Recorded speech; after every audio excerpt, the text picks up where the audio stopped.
வணக்கம் நண்பர்களே. இன்னைக்கு பிரேக்கிங் மை கம்ஃபர்ட் ஜோன்ல நாள் 2.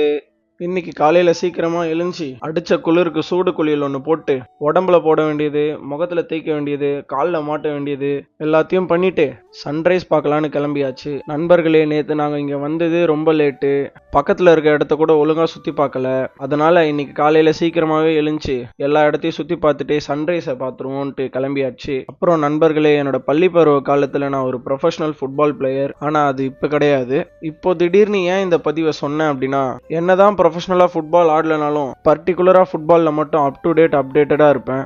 அண்ட் நேற்று FIFA 2026 வேர்ல்டு கப்போட ட்ரா நடந்திருக்கு. அந்த பிக்சர்ஸை பார்த்தப்பே தெரிஞ்சு போச்சு, ஆல்ரெடி அடிச்சிட்டு இருக்க ரொனால்டோ மெஸ்ஸி ஃபேன்ஸ் இன்னும் நிறைய அடிச்சுக்க போகிறாங்க. ஆனால் நான் சப்போர்ட் பண்ணுற கண்ட்ரி பிரேசில் தான்.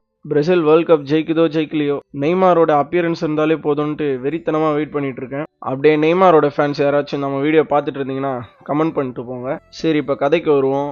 மதியம் போல் பிரெட் பீனட் பட்டர் சாப்பிட்டுட்டு காலையில் சன்ரைஸ் பார்க்க போகிறப்ப ஒரு ஸ்பாட் கண்டுபிடிச்சிருந்தேன். அங்கே திரும்ப போயிட்டு வருவோன்னு கையில் ஃபுட்பால் எடுத்துட்டு அங்கே போயிட்டேன். கொஞ்ச நேரம் இடத்த ரசிச்சுட்டு பாலில் காற்றடிச்சு டச்சு போட்டுட்டு இருந்த அந்த டைமில் மனசில் ரொம்ப நிம்மதியாக இருந்துச்சு. எப்படி சொல்கிறதுனா, இந்த இடத்துக்கு தனியாக வந்ததே அவ்வளோ மனசுக்கு நிம்மதியாக இருந்தது.